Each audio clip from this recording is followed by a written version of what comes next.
After a British court rejected a request by the United States to extradite Assange under espionage charges. U.S. authorities have 14 days to file an appeal.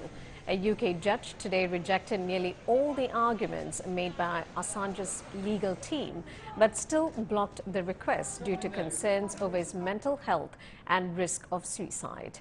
Richard Bestick with more. In other words, she's blocking it because she believes the stress, the physical and mental stress on the 49-year-old Australian will simply be too much and that he could possibly commit suicide. That is the reasoning. The United States now has 2 weeks within which to appeal, to lodge an appeal at least. I don't see what will change about his mental state in those 2 weeks. He will remain, despite attending the court hearing here at the Old Bailey this morning. Julian Assange will be returned to Belmarsh prison, where he will await that appeal and see what happens. I can't see his mental state changing too much over the next 2 weeks, but of course, once the appeal is lodged, it could be many, many months before it comes back to the courts again.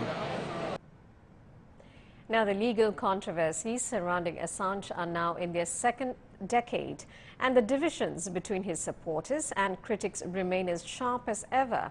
Hailed as a hero by supporters and reviled as a manipulator by critics. His current legal saga began in 2010, soon after he published revelations from classified documents about U.S. military campaigns in Iraq and Afghanistan, with sexual assault allegations in Sweden, which he consistently denies. He was in Britain when Sweden sought his extradition. But Ecuador granted him political asylum and allowed him to live in its embassy in London.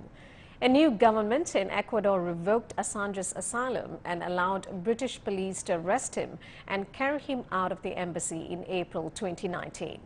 2 months later, the U.S. formally requested his extradition. Several months later, Swedish prosecutors dropped their sexual assault investigation. He has been held at Belmarsh prison in South London since April 2019.